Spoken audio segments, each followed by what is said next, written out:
ka katmu jing itna habanga pediaka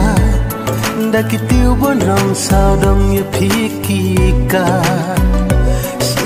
shisha ngam la abang mut du jingjiliu jongka ha e kam ku balai phisu ban song ku me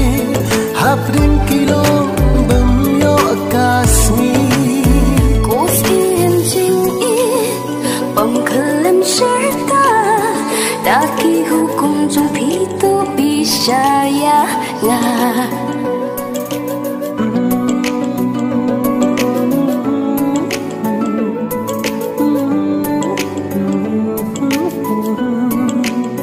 cos in jing i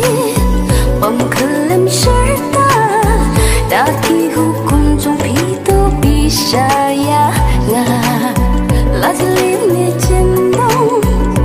wat mutor chai yang atang pishi shaban yang saki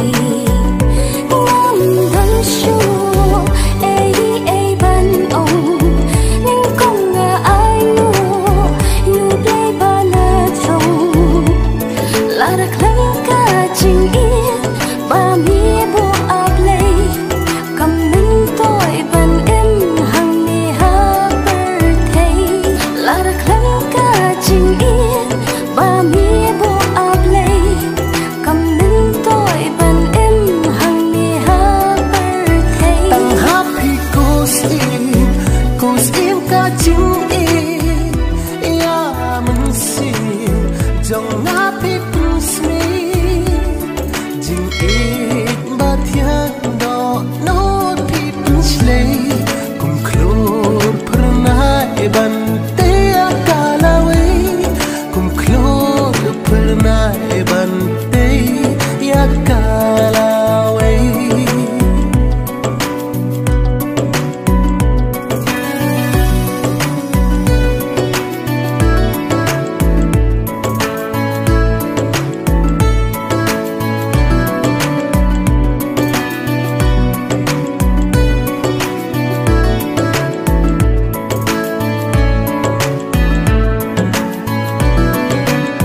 cos in jing i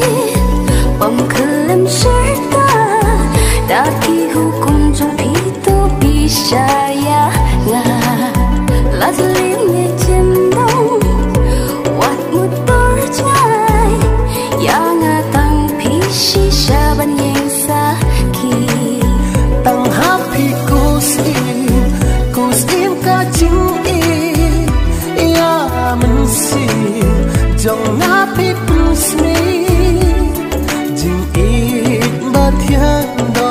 no pi pusle kum klor prana e ban te akalawe kum klor prana e ban te yakalawe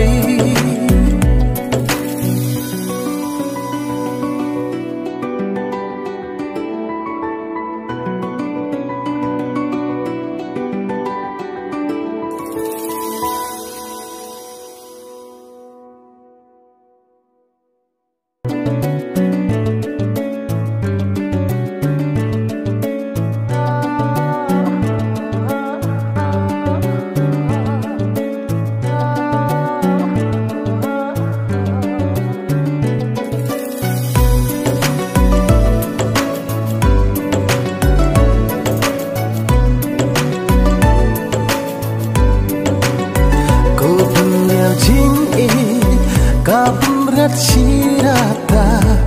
ngan chi hajing